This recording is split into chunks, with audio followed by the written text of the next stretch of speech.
یہ اعزاز تو اللہ نے اپنے حبیب کریم کو بھی عطا فرمایا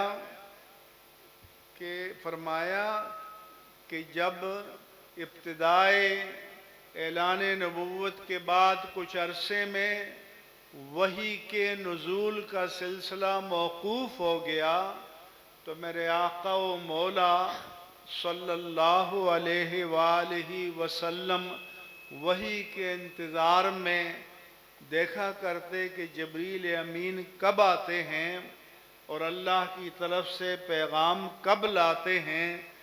تو کفار نے طعن کیا کہ ودع محمدن ربہ وقلاہ، محمد صلی اللہ علیہ وآلہ وسلم کے رب نے ان کو چھوڑ دیا ہے اور ان سے ناراض ہو گیا ہے، یہ طعن کیا۔ عام قاعدہ یہ ہے کہ جس پر الزام لگایا جائے وہ صفائی پیش کرتا ہے۔ عام قاعدہ یہ ہے کہ جس پر طعن کیا جائے وہ اپنی صفائی پیش کرتا ہے، لیکن شان مصطفیٰ یہ ہے کہ طعن جناب مصطفیٰ پر ہوتا ہے اور صفائی رب مصطفیٰ بیان کرتا ہے۔ اللہ نے فرمایا کہ ما ودعک ربک وما قلی، اے پیارے حبیب آپ کے رب نے نہ آپ کو چھوڑا نہ آپ سے ناراض ہوا۔ وَلَسَوْفَ يُعْطِيكَ رَبُّكَ فَتَرْضَىٰ، ان قریب آپ کا رب آپ کو اتنا عطا فرمائے گا کہ آپ راضی ہو جائیں گے۔ تو راضی ہو جانا اللہ کے حبیب اللہ کا انعام، بندے سے راضی ہو جانا اللہ کا انعام، اور بندے کا رب سے راضی ہونا یہ بندگی کی معراج، اور یہ اس کا مذاق اڑا رہے ہیں، یہ طنز اڑا رہے ہیں، اور جو لوگ اس کو برداشت کرتے ہیں ان کی بھی غیرت ایمانی کو چیلنج ہے یہ۔ کیا ان کی غیرت ایمانی مر گئی ہے؟ پھر اللہ تعالیٰ اپنے حبیب کی رضا کو بیان کرتا ہے کہ جب مدنی زندگی میں 16-17 ماہ تک بیت المقدس کی جانب نمازیں پڑھی گئیں تو میرے آقا و مولا تاجدار کائنات، تاجدار ختم نبوت صلی اللہ علیہ وآلہ وسلم کی تمنا تھی کہ آپ کے اجداد اعلیٰ حضرات ابراہیم و اسماعیل علیہ السلام کا بنایا ہوا کعبہ جو مکہ میں ہے وہ قبلہ نماز بن جائے، تو آپ کبھی وحی کے انتظار میں اپنا رخ انور پلٹ کر آسمان کی طرف دیکھتے کہ شاید جبریل امین یہ پیغام لے کر آئیں۔ تو میرے رب نے اپنے حبیب کی اس ادا کو قرآن کریم کی آیات میں قیامت تک کے لیے محفوظ فرما لیا۔ فرمایا کہ قد نرا تقلب وجہک فی السماء، اے پیارے حبیب ہم نے آپ کے چہرے کو آسمان کی طرف پلٹ کر دیکھتے ہوئے دیکھا ہے۔ فَوَلِّ وَجْهَكَ شَطْرَ الْمَسْجِدِ الْحَرَامِ، تو اللہ نے فرمایا کہ فَلَنُوَلِّيَنَّكَ قِبْلَةً تَرْضَاهَا، تو چلیے ہم آپ کا چہرہ اسی قبلے کی جانب پھیر دیتے ہیں جو آپ کو پسند ہے۔ تو عقل سے پوچھا جائے تو عقل یہ کہے گی کہ قبلہ اس کی پسند کا ہونا چاہیے جس کی عبادت کی جا رہی ہو، قبلہ اس کی پسند کا ہونا چاہیے جس کو سجدہ کیا جا رہا ہے، لیکن رب مصطفیٰ فرماتے ہیں کہ پیارے حبیب عبادت میری کی جائے گی مگر قبلہ آپ کی پسند کا ہوگا۔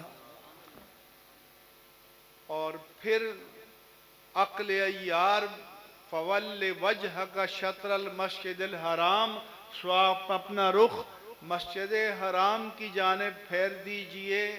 نماز کا آغاز اپنے آپ نے بیت المقدس کی جانب کیا اور نماز کے دوران صفوں کو چیرتے ہوئے بیت اللہ کی جانب چلے گئے۔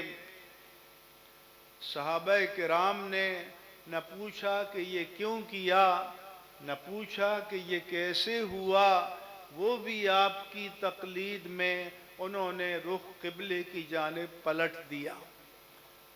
پھر اللہ فرماتا ہے کہ وَمَا جَعَلْنَا الْقِبْلَةَ الَّتِي كُنْتَ عَلَيْهَا إِلَّا لِنَعْلَمَ مَنْ يَتَّبِعُ الرَّسُولَ مِمَّنْ يَنْقَلِبُ عَلَىٰ عَقِبَيْهِ، کہ جو منافق ہے، جو دشمن مصطفیٰ ہے، وہ اعتراض کرے گا کہ کل ان کا رخ بیت المقدس کی جانب تھا، آج بیت اللہ کی جانب ہے، اگر کل صحیح تھے تو آج غلط ہیں، اگر آج صحیح ہیں تو کل غلط تھے، ان کی بات کا کیا اعتبار؟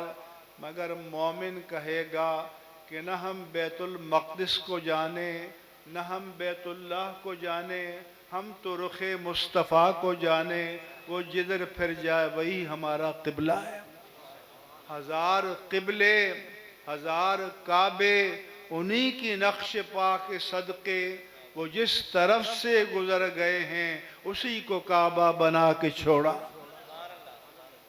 تو یہ بتانا چاہتا ہوں کہ رضا الہی کیا ہے کہ جس کا پیروں کی موجودگی میں اور علماء کی موجودگی میں اسٹیج پر مذاق اڑایا جاتا ہے کہ رضی اللہ عنہ کہنے والے کوئی اور ہوں گے، تو میں بتانا چاہتا ہوں کہ رضی اللہ عنہم کہنے والا رب ذوالجلال ہے، رب کائنات ہے، اور جو اس کا مذاق اڑاتا ہے اس کو اپنے انجام سے پھر بے خبر نہیں ہونا چاہیے۔ اس لیے میں بتانا چاہتا ہوں کہ بیعت کیا ہے۔ تو جب اعلان نبوت ہوا اور صحابہ کرام نے آپ کے دست اقدس پر بیعت کی تو یہ بیعت علی الاسلام تھی، اور صحابی حضرت عبداللہ بن عمر بیان کرتے ہیں کہ میں حضور کی بارگاہ میں آیا، میں نے عرض کی ابسط یدک لأبایعک، یا رسول اللہ آپ ہاتھ آگے بڑھائیے تاکہ میں آپ بیعت کر لوں۔ فبسط رسول اللہ صلی اللہ علیہ وسلم یدہ، میرے آقا و مولا نے اپنا ہاتھ آگے بڑھا لیا۔ فقبض یدہ، عبداللہ بن عمر نے اپنا ہاتھ پیچھے کھینچ لیا۔ حضور نے فرمایا کہ بھئی یہ کیا ہو گیا، تم نے خود ہی کہا تھا کہ ہاتھ بڑھائیے تاکہ بیعت کر لوں۔ تو انہوں نے کہا کہ اشترطو، میں شرط لگانا چاہتا ہوں۔ اب سوچنے کی بات ہے کہ شرط تو وہ لگائے جسے کچھ دینا ہو، اور یہاں شرط وہ لگا رہا ہے جسے کچھ لینا ہے، اور لینا بھی جنت ہے۔ تو انہوں نے عرض کی کہ یا رسول، فرمایا کہ تم کیا شرط لگاتے ہو؟ عرض کیا کہ میں یہ شرط لگاتا ہوں کہ میری ماری کی زندگی میں جو کفر کے دن گزرے، جو شرک کے دن گزرے، جو دن بدی اور بدعمالی میں گزرے، ان کا کیا ہوگا؟ تو میرے آقا و مولا ناز برداری فرماتے تھے، حریص علیہم کے معنی یہی ہیں کہ حضور اس بات کے حریص تھے کہ کوئی آئے اور کلمہ ایمان پڑھ لے۔